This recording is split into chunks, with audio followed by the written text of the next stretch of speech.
Akhilesh please, अध्यक्ष महोदय, मैं आपका धन्यवाद देना चाहता हूँ। प्लीज अध्यक्ष महोदय, अध्यक्ष महोदय, अध्यक्ष महोदय, अध्यक्ष महोदय, मैं आपका धन्यवाद देना चाहता हूँ। आज मुझे एक बहुत महत्वपूर्ण समय पे मुझे बोलने का मौका मिल रहा है। अध्यक्ष महोदय, मैं अभी भारतीय जनता पार्टी के माननीय सदस्य को भी सुन रहा था, उनके वरिष्ठ सदस्यों को भी और माननीय मंत्री जी को मैंने सुना है, और इस महत्वपूर्ण विषय पर उन्होंने अपनी बात रखी है। समाजवादी पार्टी महिला आरक्षण के पक्ष में है और समाजवादी पार्टी का इतिहास रहा है कि हम लोगों ने हमेशा महिलाओं को आगे बढ़ाने के लिए काम किया है। हमारे नेता जिनकी विचारधारा पे हम लोग आगे बढ़ रहे हैं, डॉक्टर राम मनोहर लोहिया, उन्होंने हमेशा जेंडर जस्टिस और सोशल जस्टिस की बात की है। हम समाजवादी लोग जेंडर जस्टिस और सोशल जस्टिस के पक्ष में हैं और महिलाओं का आरक्षण 33% हो उसके भी पक्ष में हम लोग बोल रहे हैं। और ये लड़ाई हमारी निरंतर चल रही है और कहीं न कहीं आरक्षण हमारी पीढ़ी के आह्वान को और मजबूत कर रहा है। लेकिन जिस तरह की बातें हमें सुनने को मिल रही हैं, अब भारतीय जनता पार्टी नारी को नारा बनाने की कोशिश कर रही है। भारतीय जनता पार्टी इस आरक्षण को लेकर के भाजपा अपना नारी का नारा बनाना चाहती है और बदलने की कोशिश कर रही है। जिन्होंने नारी को अपने संगठन में नहीं रखा, उनके मान सम्मान के लिए कैसे रखेंगे? और अगर ये बात गलत है, अध्यक्ष महोदय, जिस पेरेंटल संगठन से आप निकले हैं उसमें मान सम्मान के लिए संगठन में कितनी नारी हैं ये बता दें आप। और इनका, क्योंकि पिछले कई वर्षों से अध्यक्ष जी ये सरकार में है और मैं सुन रहा था माननीय मंत्री जी को मैं सुन रहा था, उन्होंने बहुत सारे योजनाएं, बहुत सारे कार्यक्रमों की जानकारी दी। लेकिन अगर हम दुनिया के आंकड़े देखें, जेंडर इक्वलिटी में हम कहां खड़े हैं? हम 146 में 127वीं जगह पर खड़े हैं। और अगर हम इनके खुद के सरकारों को देखें अगर,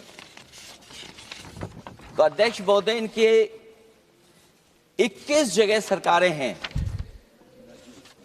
21 जगह यूनियन टेरिटरी और स्टेट मिलाकर के और सहयोगी दलों के साथ मिलकर के 21 सरकारें इनकी हैं।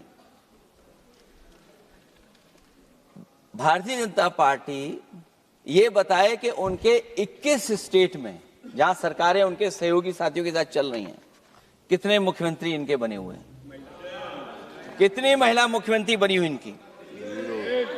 जीरो। और जो दिल्ली की बनी हुई हैं, हालांकि वो हाफ चीफ मिनिस्टर हैं और वो भी महिला होने के नाते केवल हाफ चीफ मिनिस्टर हैं। नहीं, अधिकार कहां है? एक चीफ मिनिस्टर के जो अधिकार होते हैं, एक स्टेट के जो अधिकार होते हैं, क्या आपके दिल्ली की मुख्यमंत्री के पास वो अधिकार है?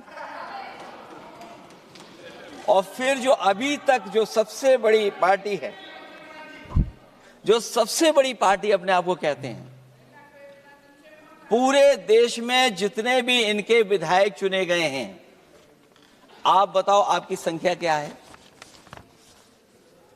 10% से ऊपर नहीं जा पा रहे हैं आप? क्या 10% से ऊपर हैं आप? और फिर लोकसभा की गिनती में अगर हम देखें तो लोकसभा की गिनती में कितने संख्या में आप हैं? इसलिए अध्यक्ष महोदय, जहां हम ये कहते हैं कि हम महिला आरक्षण के पक्ष में हैं, वहीं कुछ सवाल हमारे भी आपके लिए हैं। मैं उससे पहले याद दिलाना चाहता हूं कि कई बार लोग ये कहते हैं कि समाजवादी पार्टी विरोध करती है। अगर हम अपनी बात कहना चाहें तो डॉक्टर राममनोहर लोहिया, जिनकी विचारधारा पर हमारी समाजवादी पार्टी का आधार है, उनके द्वारा हमेशा महिलाओं को पुरुषों के बराबर की हिस्सेदारी हर क्षेत्र में देने की बात कही गई। और मैं उनको कोट करना चाहता हूं कि संस्कार का आरंभ महिला से होता है। यदि महिला जागृत है तो पूरा समाज जागृत हो जाता है। ये लोहिया ने हमारे जिस विचारधारा पे हम लोग चल रहे हैं वो हम आपको बताना चाहते हैं। जब तक महिलाएं राजनीति में नहीं आएंगी, सामाजिक क्रांति अधूरी रहेगी।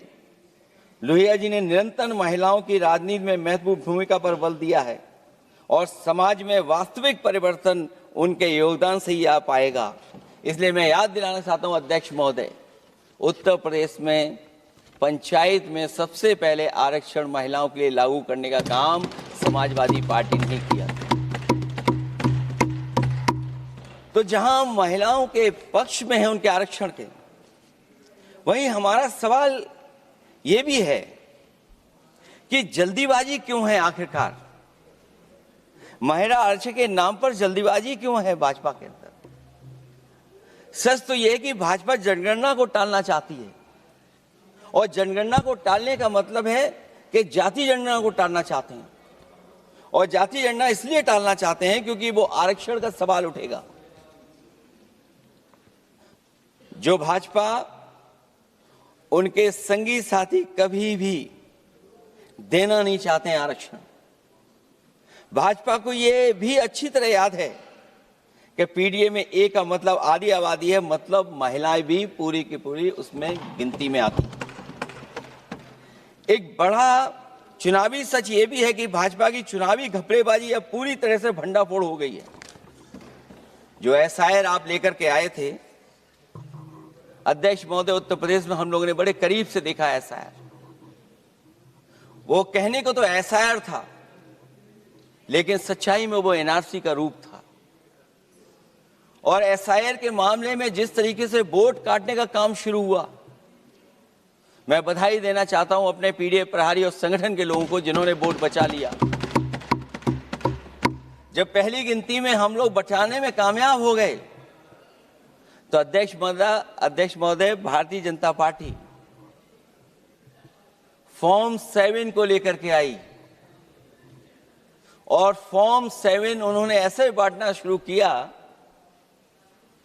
उस घपले को भी हम लोगों ने पकड़ लिया। और जब उस घपले को पकड़ा तो पता लगा फॉर्म 7 बंद हो गया उत्तर प्रदेश में। फॉर्म 7 से कोई वोट काटा नहीं गया।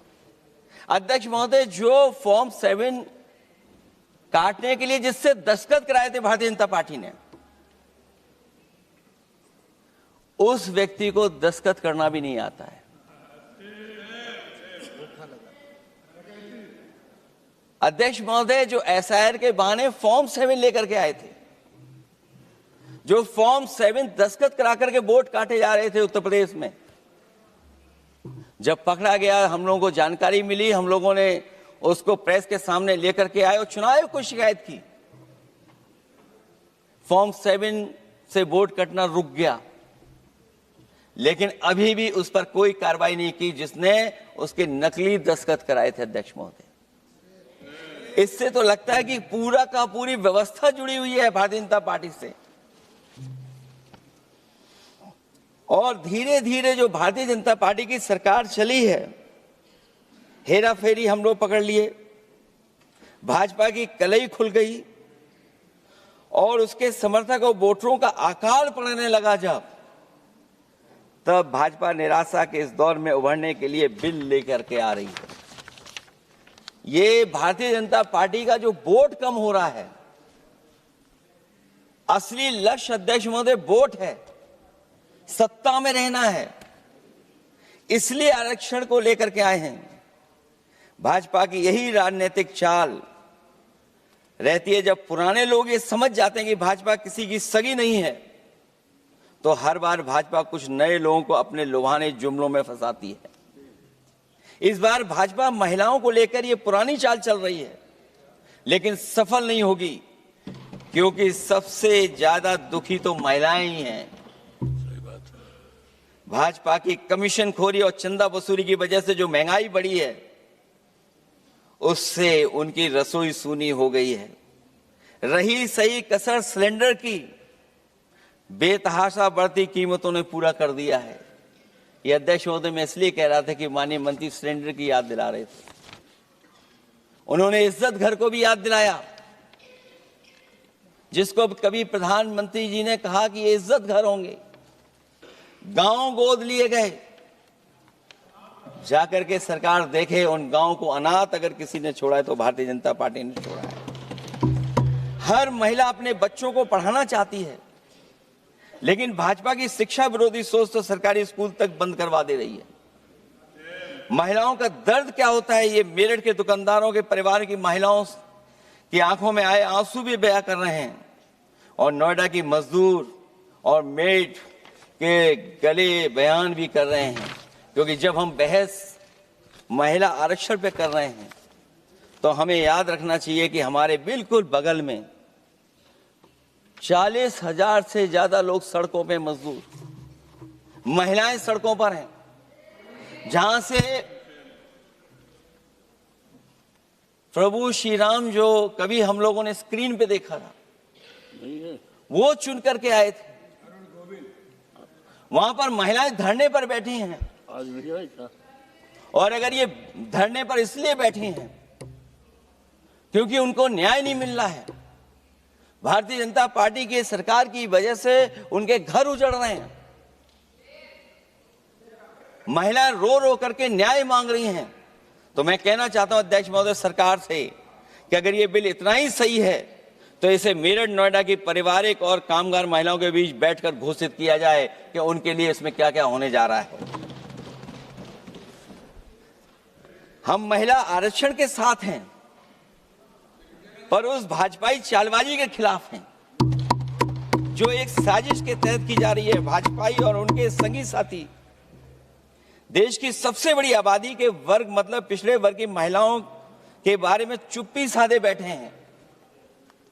ये बात अध्यक्ष जी समझ में नहीं आ रहा है, क्योंकि जब हम लोग प्रधानमंत्री जी को सुनते थे, तो वो ये कहते थे कि हम पिछड़े वर्ग से आते हैं, हम आप जैसे ही हैं, पिछड़े हैं। लेकिन जब आरक्षण की बात हो रही है, तो पिछड़ों की संख्या इसमें कितनी है, हमें उम्मीद है कि सरकार इस पर जरूर बात अपनी रखेगी। ये संशोधन के नाम पर जो जल्दीबाजी दिखा रहे हैं, दरअसल उसके पीछे भाजपाइयों की मंशा है कि जनगणना न करनी पड़े, क्योंकि अगर जनगणना करनी पड़ेगी तो जातिवार आंकड़े भी देने पड़ेंगे, और जातिवार आरक्षण भी। ये भाजपा का एक बहुत बड़ा षड्यंत्र है, जिसमें जनगणना आधारित परसीमन को नकार कर पिछड़ों का अधिकार लूटा जा रहा है। ये लोकतंत्र के खिलाफ खुफिया लोगों की गुप्त योजना है, जो अब तक स्वीकार नहीं, जब तक प्रक्रिया के साथ हम लोग स्वीकार कभी नहीं कर सकते, जब तक इसका लागू करने का तरीका ठीक ना हो।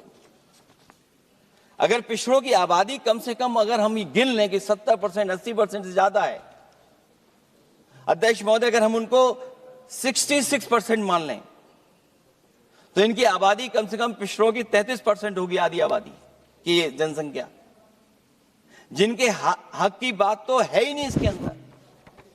इसका मतलब यह हुआ कि पिछड़े वर्ग की 33% महिलाएं, उनको हक देना नहीं चाहते ये लोग, हक उनका छीनना चाहते हैं। और फिर जो डिलिमिटेशन का साथ साथ लेकर के आए हैं, ये डिलिमिटेशन क्या है अध्यक्ष महोदय? ये डिलिमिटेशन है कि इलेक्टोरल मैप को बदल दें। हमारे पूर्व में कांग्रेस के सदस्य ने ठीक कहा है कि जब डिलिमिटेशन की बारी आई तो इन्होंने पूरी रणनीति बना करके कि किस तरीके से लोकसभाओं के क्षेत्र बनाए जाएं, क्षेत्र कैसे बने जिससे कि उन्हीं को पॉलिटिकल लाभ मिले, वो हम लोगों ने आसाम में भी देखा और जम्मू कश्मीर में भी देखा है। इसलिए हम चाहते हैं कि पहले जनगणना हो और जनगणना जब आंकड़े सही आ जाएंगे अध्यक्ष महोदय, तब जाकर के डिलिमिटेशन ठीक होगा। और अगर आंकड़े ही ठीक नहीं हैं तो फिर आरक्षण कैसे ठीक होगा? क्योंकि आरक्षण का आधार ही हमारा जनसंख्या पर है। कहीं ऐसा तो नहीं कि आधी आबादी में ये मुस्लिम को भी ना गिनते हो, मुस्लिम महिलाओं को।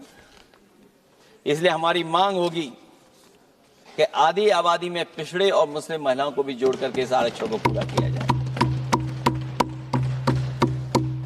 एक जो हमें आशंका है कि जब आरक्षण होगा और डिलिमिटेशन होगा और जब संख्या बढ़ेगी तो उत्तर प्रदेश की संख्या विधानसभा की 500 से ऊपर होने जा रही है। और अगर 500 से ज्यादा होने जा रही है तो उसमें सरकार क्या विचार कर रही है? कहीं कोई ऐसा षड्यंत्र तो नहीं है जो हम महिला आरक्षण के बहाने उस षड्यंत्र को छिपा करके आगे बढ़ रहे हों? क्योंकि उत्तर प्रदेश में 120 सीटें तो लोकसभा की होने जा रही हैं और विधानसभा की सीटें तो अगर 600 हो रही हैं,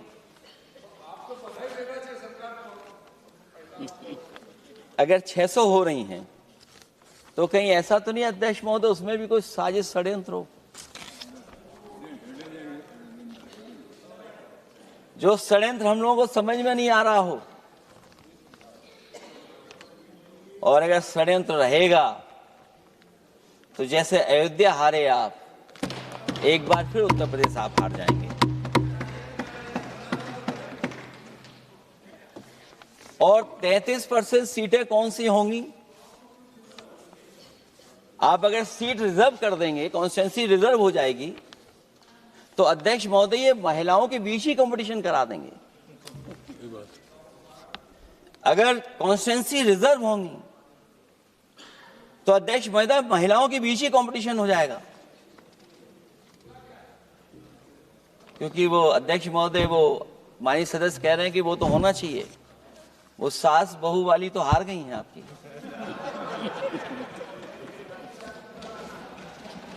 तो अगर पार्टी को ये मौका मिलेगा तो न केवल कंपटीशन से हम बच सकते हैं बल्कि संख्या महिलाओं की लड़ने की ज्यादा होगी। ये महिलाओं को ज्यादा नहीं लड़ने देना चाहते हैं चुनाव, इसलिए कॉन्स्टिट्यूंसीज को रिजर्व कर रहे हैं। अध्यक्ष महोदय हमारा पक्ष है, हमारी मांग है कि ये जो लागू हो आरक्षण वो पार्टी को मौका मिले, पार्टी लड़ाए उनको, पार्टी संख्या तय करे। इसके साथ साथ जो रोटेशन वाला है इशू, स्वाभाविक है कि जब हम एक क्षेत्र से लड़ते हैं अध्यक्ष महोदय तो एक भावनात्मक अटैचमेंट बनता है वोटरों के बीच में। और अगर ये रोटेशन का मामला होगा तो अध्यक्ष महोदय कोई भी अपने क्षेत्र में बहुत ज्यादा भावनात्मक लगाव नहीं रखेगा क्षेत्र की जनता से। तो अगला क्षेत्र की सोचने लगेगा कि अगला क्षेत्र हमारा क्या होगा। इसलिए हम इसके भी खिलाफ है अध्यक्ष महोदय कि रोटेशन नहीं हो। हम रोटेशन की प्रणाली के खिलाफ हैं, इसके पक्ष में हम लोग नहीं हो सकते।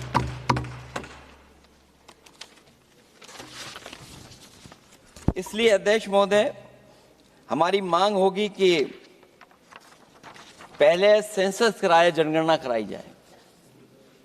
और अगर ये जनगणना नहीं कर रहे हैं तो इसका मतलब धोखा दे रहे हैं। क्योंकि पुराने बिल में जो हम लोगों ने बात देखी और रखी थी उस समय वो यही था कि जनगणना करा करके महिला आरक्षण बिल आएगा। लेकिन ये लोग 2011 का लेकर के आ रहे हैं, इसका मतलब इनकी पूरी तैयारी है कि कौन सा लोकसभा क्षेत्र कैसा होगा। इनके गुप्त लोगों ने वो कहीं ना कहीं नक्शा बना करके रखा होगा, जिसको आरक्षण पास होते ही, बिल पास होते ही लागू करने की कोशिश करेंगे। और जो और सुधार होने चाहिए महिलाओं के, जो सुधार होने चाहिए, उन सुधारों पे इसमें बिल में कोई विशेष योजना या विशेष बात नहीं हो रही है। बिना उनके लिए लाभ पहुंचाए, सशक्तिकरण किए, शायद हम पूरा उनको हक नहीं दे पाएंगे। मैं अध्यक्ष महोदय आपसे यही निवेदन और अपील करूंगा कि पिछड़ों को, माइनॉरिटी को, खासकर मुस्लिम महिलाओं को आरक्षण दिया जाए।